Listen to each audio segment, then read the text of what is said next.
Madame, Messieurs, c'est toujours un réel plaisir que de vous retrouver dans le cadre de cette émission. Un homme, un concept, nous dépassionnons le débat, nous analysons froidement, calmement certains sujets majeurs qui touchent à la vie socio-politico-économique de la République démocratique du Congo. Et ces derniers temps, nous commençons une série d'émissions consacrées à nos provinces. Focus sur les provinces, censé être le prolongement du gouvernement central, censé être le prolongement de l'exécution de la mise en application de certaines décisions prises par le gouvernement central ici à Kinshasa.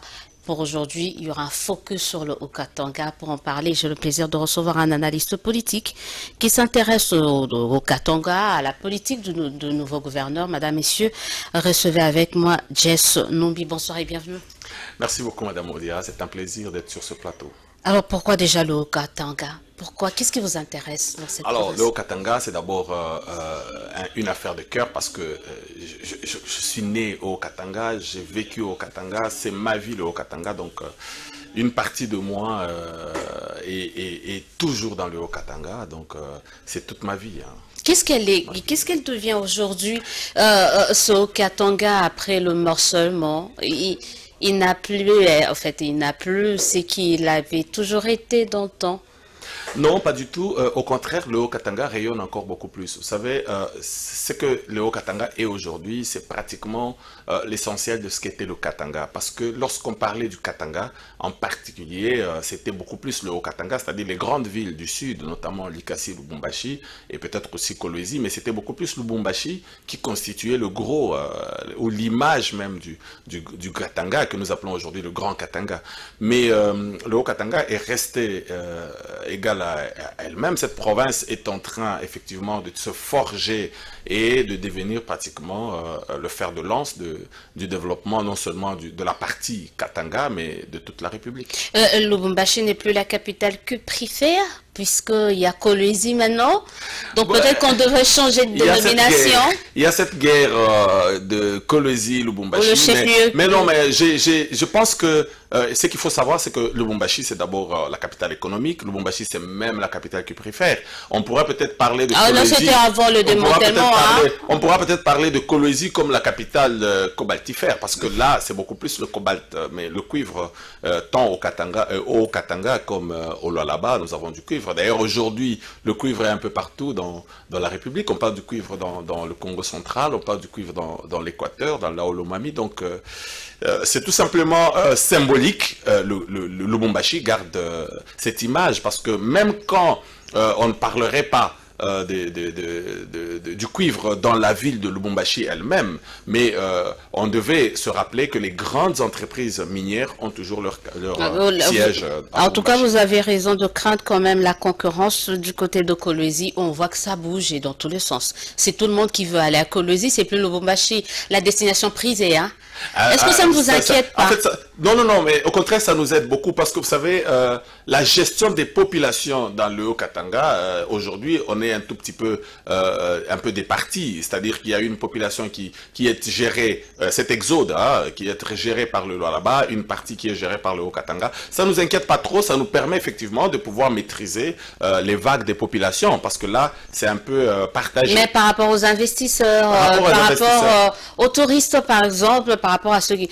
On sent quand même qu'il y a une communication assez... une offensive médiatique, communicationnelle du côté de là-bas qui pousse tout le monde à aller découvrir. Je pense, madame, qu'au contraire, ça nous aide à nous remettre en question. Hein. Voyez-vous, peut-être que nous étions dans une zone de confort à Lubumbashi parce que pensant que nous étions déjà arrivés, mais ça nous fait réfléchir. Il n'y a pas que le là-bas. Nous sommes en train de voir ce qui se passe dans le Tanganyika, nous sommes en train de voir ce qui se passe dans les Grands Kivu, nous sommes en train de vivre ce qui se passe à Kinshasa. Nous pensons effectivement que nous devons nous remettre en question et rester au diapason et garder notre place, la place qui est de la deuxième ville de la République. Donc nous devons nous battre pour cela. Donc aujourd'hui, comme vous parlez de la guerre médiatique, le Haut-Katanga n'est pas en reste.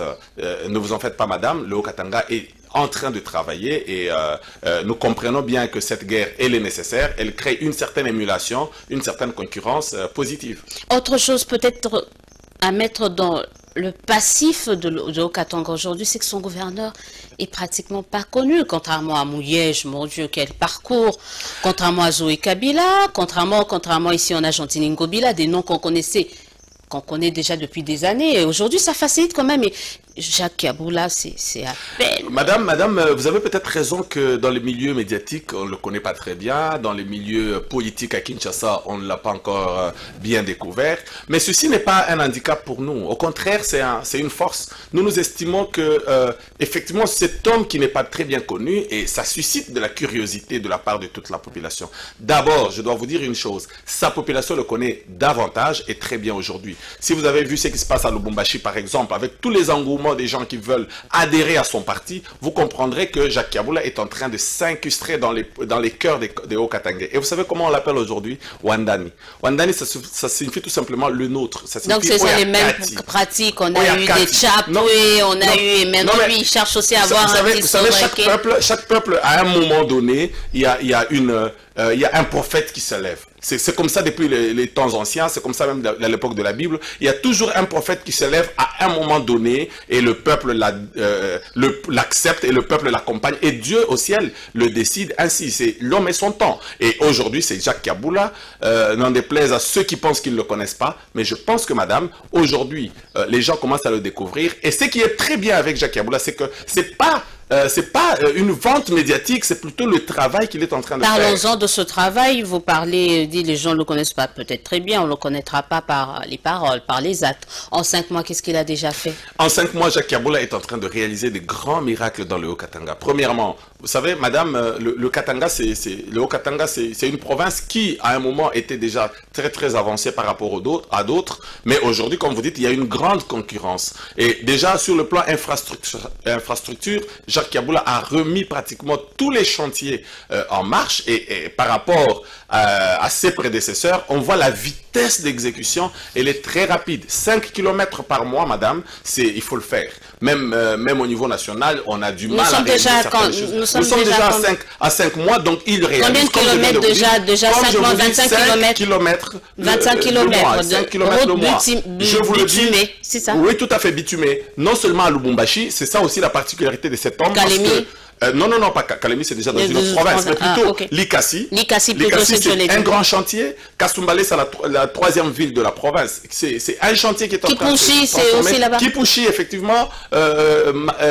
Kastomeno, du côté de Sakanya Mukambo, du côté de Kasenga Mpueto, on est en train. Donc, c'est pratiquement tout un grand chantier. Et particulièrement, c'est le premier gouverneur qui, dès qu'il est entré, au lieu de faire toutes ces réunions ministérielles à Lubumbashi, il se déplace. Il va travailler à Sakanya. Bientôt, il sera à Kasenga. C'est beaucoup d'argent quand même qu'on aurait pu épargner. C'est peut-être de l'argent, madame, mais symboliquement, c'est très important pour cette population. Parce que cet argent cette population-là a besoin qu'on investisse de l'argent quand même. Elle a aussi besoin de sentir l'affection de ses parents. L'affection de ce c'est pas ça qu'ils vont manger.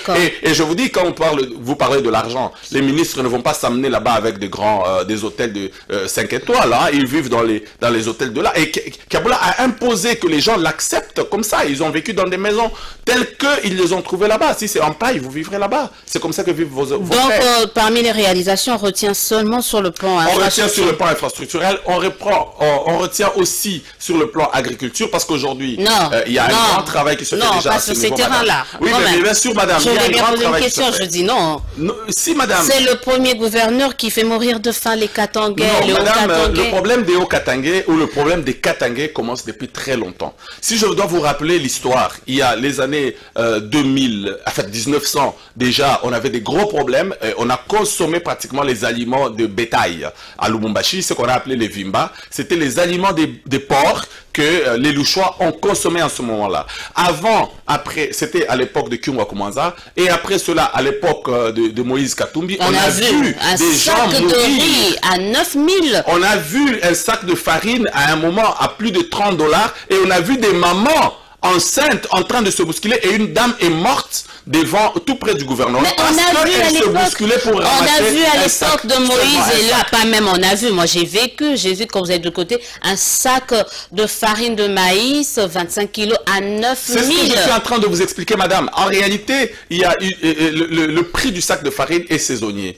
Le prix du sac de farine est saisonnier. Vous le verrez d'ici le mois d'avril, le sac de farine reviendra autour de 13 000 francs. Mais c'est normal, on vient d'importer. Non, parce que par rapport à ça, par rapport aux productions locales d'abord. Mais la production locale, elle est faible, madame. Et nous reconnaissons tous, et vous savez très bien que dans le domaine de l'agriculture, c'est un investissement à long terme. Donc, on ne devra pas imputer à Jacques Yabula ce qui s'est passé il y a plus d'une année. Au nom de la continuité, au nom de la continuité. Il n'a que 6 mois, et curieusement, madame, il est venu pendant la saison sèche. Il est venu pendant la saison sèche, on ne pouvait même pas planter le maïs. Donc, il est venu pendant qu'on faisait déjà la récolte. Voyez-vous, madame. Et quand je vous parle des actions qu'il est en train de réaliser, c'est par rapport à la saison culturelle qui commence. Monsieur Yabula a déjà commandé plus de 10 000 tonnes d'intrants agricoles qui sont en train d'être amenés. C'est une première, madame. Même à l'époque de celui que vous venez de citer, ça n'est jamais arrivé. Parce que celui-là, effectivement, madame, il y a une chose que les gens faisaient, je vais le dire quand même ici sur ce plateau, sans crainte de me tromper. Il y a beaucoup de gens qui ont fait le commerce sur le dos des Haut-Katangais. C'est-à-dire quoi? Chaque fois que la crise alimentaire était là, ils s'amenaient comme des Moïse de la Bible, entre guillemets, comme des sauveurs du peuple, en amenant de la farine qu'ils ont stockée pour faire hausser les prix. Et lorsqu'ils amènent leur farine, ils la revendent. Cette fois-là, pas à 9 000 comme vous le dites, madame. Ils la revendent à 17 000 ou 22 000 pour gagner les bénéfices. Et juste après, le prix va baisser et ils vont disparaître sur le marché. Ça, ce n'est pas ce que Jacques Yabula a voulu faire. Aujourd'hui, ce qui s'est passé avec le gouvernement central. Vous voyez qu'au lieu que Jacques Yabula fasse comme ses prédécesseurs, aller chercher son maïs et venir le revendre, Jacques Yabula a préféré intégrer toute une action nationale avec le gouvernement central pour exonérer effectivement l'importation du maïs. Mais nous avions dit... Non seulement exonérer, acheter carrément. Oui, et on a aussi acheté. Il a aussi... on a carrément acheté et c'est la honte pour un pays comme la RDC avec autant de terres arables.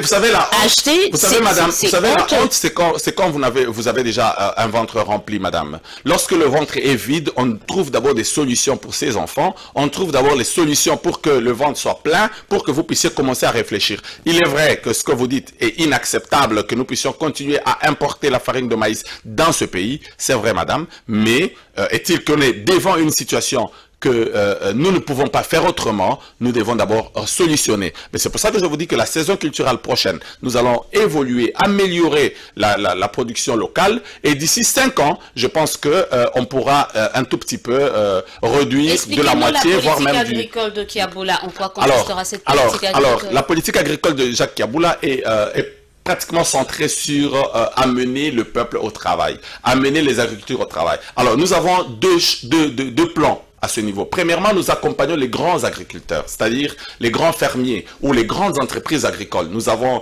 il a pris des contacts avec certains investisseurs sud-africains, certains investisseurs zambiens et ailleurs, parce que nous les voyons qu'ils travaillent dans des terres presque désertes, alors que chez nous, nous avons une saison de pluie très très longue, voyez-vous. Donc nous les avons attirés, nous leur avons proposé des avantages. C'est pour ça qu'il était à Kinshasa pour discuter avec le gouvernement, pour proposer des avantages. Il y a des taxes que nous voudrions que l'on puisse alléger, surtout spécialement dans le Haut-Katanga. Nous allons créer pratiquement une zone économique spéciale pour l'agriculture. C'est ça l'objectif en fait, pour que nous attirions ces investisseurs. Et lorsque les investisseurs viennent, chaque investisseur, grand investisseur, créera un foyer de production, madame. Ce foyer de production va encadrer des petits fermiers, des petits agriculteurs. C'est comme ça que, comme vous le savez très bien, la population congolaise, elle est à 70% rurale. Donc à 70%, les populations seront encadrées par ces grands fermiers et ils vont aussi produire aux côtés de ces grands fermiers. Voilà comment s'est faite la production de l'agriculture à l'époque coloniale, et ça a réussi dans beaucoup de sites dans ce pays. Et aujourd'hui, Jacques Yabula voudrait relancer cela. Deuxièmement, nous allons effectivement accompagner aussi les jeunes dans l'entrepreneuriat, dans l'agro-industrie. Nous voulons que les jeunes qui viendront avec des bonnes idées dans le domaine de l'agriculture, nous allons les accompagner. Ça c'est bien beau, hein? Théoriquement c'est bon. Ça commence par la théorie, madame. Quand est-ce que c'est même pensé, certains l'ont eu avant vous, hein? Mais bon, on voit que voilà, peut-être qui sait, voilà pourquoi on demande quand est-ce que vous pensez passer à l'acte justement, parce que les théories on en a, les belles idées, beaucoup de personnes en ont, mais c'est l'action qu'on attend. Et le peuple haut-katangais, effectivement, n'a plus besoin de beaucoup de discours. C'est pour ça que vous allez remarquer que le leader du Haut-Katanga, en fait, que le gouverneur du Haut-Katanga n'est pas pressé dans les médias, il n'est pas trop dans le parler, parce qu'en fait pour lui il sait qu'il a des défis, il y a des challenges qui sont à la taille d'un grand pays. Le Haut-Katanga, c'est pratiquement la représentation de certains pays pays du monde. Voyez-vous, alors, il a l'image de ce qui est qu'il a comme responsabilité, et il voudrait effectivement s'atteler à solutionner le problème plutôt qu'à faire du bruit. Voilà pourquoi, déjà cette année, il y a des grandes actions qui vont se faire. Au niveau, nous avons l'objectif de faire au moins 100 000 hectares d'ici 2 ans. Ça, c'est vérifiable, et nous vous appellerons dans 2 ans, vous viendrez et vous constaterez. D'accord, il y a l'infrastructure, ça marche plutôt bien. Il y a l'agriculture, des projets en cours. Quelles autres actions on peut mettre à l'actif? Mais il y a beaucoup d'autres actions. Lorsque nous voyons, par exemple, dans le domaine de l'adduction d'eau, le gouvernement, non seulement on accompagne la régie des eaux, mais il y a aussi de grands travaux qui se font dans certains milieux ruraux, notamment le forage des puits, pour permettre à ce que toute la population puisse avoir de l'eau à proximité des maisons. Il y a l'électrification. À ce niveau, il y a eu beaucoup de quartiers de Lubumbashi, de Kasumbalesa et de Likasi qui ont été pratiquement arrosés par le courant électrique, hein, si on peut le dire ainsi. Donc aujourd'hui, effectivement, des points noirs sont en train de disparaître dans la grande ville de Lubumbashi avec l'action du gouverneur. Mais ce que je sais est que nous n'allons pas nous limiter à agir aujourd'hui seulement. Nous pensons que c'est un travail qui continue. Il y a la sensibilisation de cette population pour accompagner et protéger les actions que le gouvernement... En matière d'électricité, vous semblez nous dire que vous êtes le mieux loti du pays, parce que à Kinshasa, ailleurs,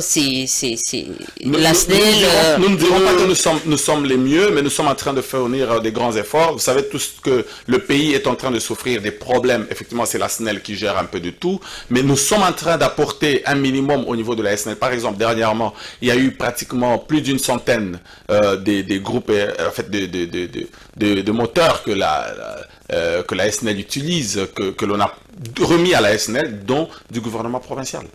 On parle... Est-ce que vous avez bénéficié du programme de 100 jours du président de la République et dans quel domaine? Vous savez, le programme de 100 jours, c'est un programme intégré. C'est un programme intégré. J'ai aimé lorsque le président de la République est venu dans le Haut-Katanga, il a effectivement expliqué le sens de 100 jours. Les 100 jours, en fait, c'est pas un programme que le chef est en train de réaliser de manière séparée, mais le chef est en train de le réaliser avec ses représentants. Et le représentant direct du chef de l'État dans les provinces, c'est le gouverneur de province. Nous avons vu, par exemple, un pont qui a été inauguré au niveau de Mpueto. Ah, c'est dans le cadre de 100 jours, au programme de 100 jours. Et ça, contrairement à d'autres ponts, ça n'a pas nécessité le déplacement du chef de l'État, quoi. Bien sûr, le chef a délégué le pouvoir et c'était le gouverneur qui l'a fait. On parle aujourd'hui, c'est un sujet pratiquement national, la gratuité de l'enseignement. Est-elle effective dans le Haut-Katanga et à quelle proportion? Là, je ne sais pas vous donner toutes des précisions parce que aujourd'hui, il y a certaines écoles qui étaient en train de bouder, surtout dans les grandes villes, mais dans les milieux ruraux, la plupart des écoles ont obtempéré normalement. Il y a quelques écoles catholiques qui sont encore en train de tergiverser, de discuter ou d'imposer un paiement peut-être un peu réduit, mais ils imposent quand même un paiement pour permettre le fonctionnement. Mais je pense qu'avec la décision qui vient d'être faite à propos de la paye des enseignants, que cela pourra améliorer le comportement. Et au niveau de la province, quand même, c'est vrai qu'avec cette crise pénurie de maïs, toute la province semblait tourner autour de ça, semblait n'avoir Dieu que sur ça, et passons outre certaines problématiques. Est-ce qu'on sent l'implication du gouverneur par rapport à cette gratuité? À quel niveau? L'implication du gouverneur est tout à fait...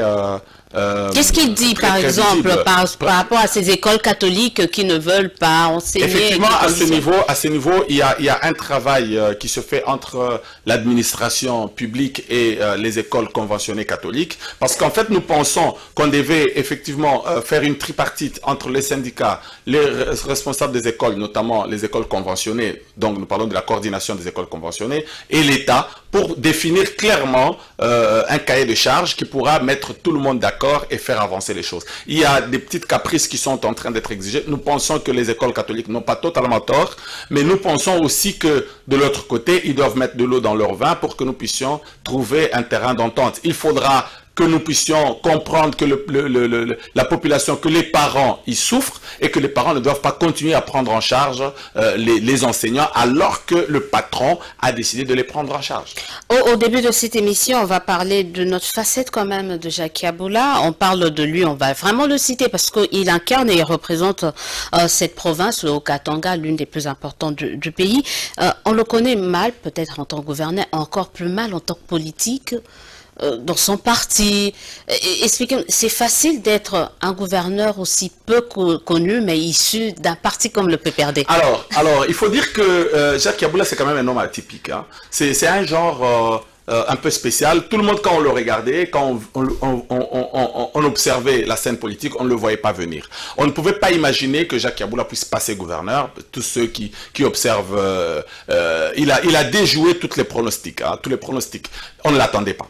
Il est arrivé, il est gouverneur. Il est un peu atypique, pourquoi? Parce que, comme je l'ai dit, il parle pas beaucoup et on imaginerait que c'est un homme qui ne pourra pas tenir dans les arènes politiques congolaises. On connaît beaucoup plus. Mais c'est pas haranguer les fous. Voilà. Oui. Non, mais au contraire, madame, dernièrement, il nous a démontré le contraire. Moi, j'étais là en train d'observer, je viens de Lubumbashi il y a peu. Lorsque j'observe c'est que Yabula a réalisé en si peu de jours, il y a juste une semaine, madame, un gouverneur qui a fait juste un appel, il a dit à la population, je veux que vous m'accompagniez dans l'action que je vais faire, et toute la population était dans les rangs pour aller adhérer au PPRD. Voyez-vous, madame? C'était un mouvement de masse. C'était pratiquement un mouvement de masse. Bah oui, mais qui n'a rien de concret. Mais il y a du concret, il y a du concret, madame. C'est juste l'instant là, et puis voilà. Pas du tout, madame. Pas du tout, madame. Lorsque vous voyez des milliers, bon, certains chiffres, moi je ne les ai pas encore vérifiés, mais on parle de 10 000, on parle de 15 000, on parle même de plus que ça. Des milliers de gens qui sont en train de se ruer vers le PPRD, madame. Vous savez très bien ce qui s'est passé aux élections passées. Le PPRD a perdu au niveau de la présidence, voyez-vous. Donc, on supposerait que les gens n'auraient pas de l'engouement vers le PPRD, mais c'est l'inverse qui s'est passé. Mais en réalité, qu'est-ce qui se passe? Ce n'est pas le PPRD qui les a attirés en réalité. En réalité, c'est l'homme de Yabula qui les a attirés. Donc, c'est le leadership. Le PPRD n'attire pas. Hein. J'ai pas dit ça. J'ai pas dit ça. Mais cet engouement, madame, après les élections, ça n'a rien à voir avec le PPRD parce que on n'est même pas en train de préparer des élections. Si c'était pendant qu'on préparait les élections, on comprendrait. Mais ici, on a vu juste l'action de l'homme. Les gens ont vu ce qu'il est en train de réaliser dans la ville de Lubumbashi. Et là, je vous parle des milliers de gens, c'était à Lubumbashi. Maintenant que je vous parle, on est en train de préparer parce que la population de Likasi réclame. Ils veulent adhérer. La population de Sakanya, la population de Kasenga, la population de Puerto de Mitoaba, ils veulent adhérer au nom de Wandani. Voyez-vous, madame, ça c'est l'action d'un homme. Donc le jour où il décidera de partir un peu comme Moïse, il partira avec ses sympathisants. Je pense qu'il ne partira pas, le connaissant, je connais la loyauté de l'homme. Moïse était aussi loyal. Non, mais je connais la loyauté de l'homme. Je ne pense pas qu'il puisse partir un jour. Et surtout que comme je venais de vous dire, c'est un homme qui surprend, c'est un homme qui n'est pas trop dans le matu-vu. Il peut nous surprendre en quittant et du coup partir avec tous ceux qui... Non, plutôt il va surprendre autrement, madame, et ça je me tais. D'accord, on va continuer. L'homme politique Yabula, on l'a pas vu venir. Je disais tout à l'heure ses relations avec son parti à Kinshasa, parce que vous savez, Kinshasa, on a du mal, faut pas qu'on se leurre, hein, surtout dans les partis, on accepte difficilement des gens qui ne sont pas très connus. C'est vrai, madame. Comment ça se passe avec ça? C'est vrai, madame. Il y a eu une grande difficulté. Déjà, il y a eu beaucoup de discussions lorsque sa candidature a été proposée. Beaucoup n'étaient pas d'accord parce que ne le connaissant pas, parce que estimant qu'il serait peut-être imprévisible, on ne connaît pas, on ne sait pas comment il va se comporter, d'où il vient, voilà. Mais la première des choses qui a beaucoup marqué, c'est que Ali Kassi, là où il a été candidat, double brassard, il a gagné les élections vraiment avec un score spectaculaire. C'était l'homme qui a été le mieux élu dans le Haut-Katanga. Il était Ali Kassi, élu au national, élu au provincial. Il a aussi permis à son parti aux élections provinciales, plutôt aux élections présidentielles, d'avoir beaucoup de voix dans cette partie de la République. C'est l'une des circonscriptions qui a donné beaucoup de voix à Chadari. Et ça, grâce à Yabula. C'est un élément qui a beaucoup milité pour que les leaders de Kinshasa ou les cadres du PPRD puissent l'accepter. Ils voulaient le connaître, ils l'ont rencontré. Mais quand vous le rencontrez, madame, moi quand je le regarde, je le compare un tout petit peu à JKK. Hein. Malheureusement, heureusement, ils ont les mêmes initiaux. JKK, Kabila, Jacques Yabula Katwe, JKK, Joseph Kabila Kabange. Peut-être que mais c'est un peu atypique, c'est des gens, ils parlent peu, mais lorsqu'ils agissent, on est un peu, voilà, on est un peu surpris, on se dit, ah ben, on ne s'attendait pas à une intelligence aussi pareille. Lorsque vous l'écoutez, lorsque vous discutez avec lui autour d'une table, vous comprenez que c'est pas vraiment ce qu'on croyait, c'est un homme très très intègre, et c'est un homme très intelligent, qui peut effectivement, même haranguer. Dernièrement, quand il a été devant les milliers, les 3000, 4000 personnes au niveau du PPRD, on a retrouvé un autre. Voilà, et heureusement que vous avez mieux fait de vous arrêter, sinon on a l'impression comme si vous allez encore prendre des heures et des heures pour nous parler de lui. Je vous dis, je connais l'homme, ça ne vous fait pas peur de le présenter comme ayant un profil proche de Joseph Kabila, ça peut jouer contre ou en sa faveur? Je sais pas avoir un tel profil. Je sais pas si vous dites que ça peut jouer contre, mais moi je n'ai fait qu'une comparaison, voyez-vous, madame. Avoir un tel profil, ok. Non, de manière assez générale, dans la sphère politique congolaise. Vous savez, dans un sens, pour ou contre. Dans un sens comme dans l'autre, tout est possible.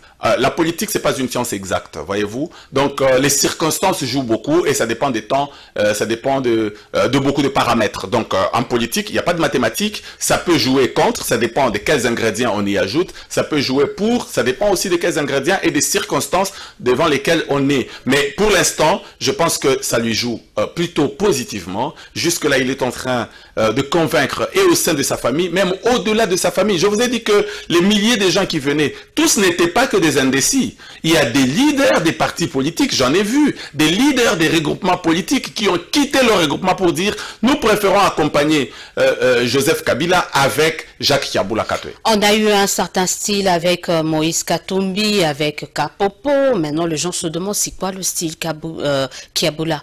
Alors, premièrement, la particularité de cet homme, c'est que son style, c'est que je travaille et je parle peu. C'est son style. Il y en a d'autres qui parlaient beaucoup plus avant de réaliser. Ils étaient plus dans les médias plutôt que sur terrain. Lui, c'est l'inverse. C'est la particularité. D'accord, on va très bientôt terminer avec cette émission. Parlons très brièvement et rapidement de l'actualité ici en République démocratique du Congo, parce que vous êtes analyste politique. Les dernières actualités, c'est le déplacement du chef de l'État, c'est tout ce qui entoure le chef de l'État. Vous, comment, 9 mois après, analysez-vous l'évolution de la situation ici au pays? Les déplacements, dans quel sens, madame? Non, tout ce qu'il y a eu, 3 semaines à l'extérieur du pays, les retombées du chef de l'État, 9 mois après. Vous savez, chaque chef de l'État a sa politique. Joseph Kabila avait sa politique, il pensait qu'il fallait rester d'abord dans son pays, il a privilégié certains paramètres par rapport à d'autres, il a travaillé et il travaillait beaucoup plus sur la souveraineté de son pays et il nous a légué pratiquement une souveraineté après les élections organisées par les Congolais seuls. Ça c'était très positif et très bien. Aujourd'hui nous sommes passés avec alternance dans la paix organisée par des Congolais avec les moyens des Congolais, c'est très positif. Deuxièmement, avec des résultats contestés quand même. Madame, contesté ou pas, mais voyez-vous qu'aujourd'hui, nous avons plus de paix. Les résultats sont contestés même aux États-Unis, madame. On a vu ça. Alors, aujourd'hui, par exemple, nous avons un chef de l'État qui a d'autres défis. Et le défi majeur du chef de l'État actuel, c'est l'économie, la diversification de l'économie. Et il se bat sur ce terrain-là. Nous savons tous que nous n'avons pas assez de capitaux dans notre pays. Il faut les chercher, il faut aller les cueillir. Et qu'est-ce qu'il faut faire? Il faut faire une diplomatie offensive. Est-ce qu'on ne peut pas les laisser venir vers nous? Et lui-même se met sur terrain pour... Non, les laisser venir vers nous, c'est-à-dire préparer le terrain, assainir le climat des affaires. Ils viendront. On ne peut pas les épuiser. Ils ne viendront pas aussi facilement, madame. Nous sommes dans un monde concurrentiel. Il faut aller les cueillir. C'est ce qu'il est en train de faire. Je pense que ce qu'il fait jusque-là, c'est positif. Il faut aller cueillir ces investisseurs pour qu'ils viennent. Alors, est-ce que moi, je dois juger 9 mois après? Je pense que c'est trop tôt. Ce que je me dis, c'est que c'est la fin qui justifie les moyens. On fait une évaluation. C'est la fin qui justifie les moyens. Déjà sur le plan diplomatique, le fait que nous soyons fréquentables, qu'on ait des discussions déjà avec le FMI, avec la Banque mondiale, avec l'Union européenne, c'est déjà très positif. Je pense que c'est pas mauvais, mais on doit tout simplement, tout ce que moi je peux demander au chef de l'État, c'est de faire très attention pour ne pas trop s'ouvrir, parce que le monde occidental, lorsque vous vous ouvrez un peu trop, ils en profitent pour vous écraser. Alors là, il faut veiller pour équilibrer En même temps, nous veillons sur notre souveraineté. En même temps, nous avons besoin de capitaux frais venant de l'extérieur. Jess Nombi, merci d'avoir été de notre ce soir. Un mot par rapport à cette province.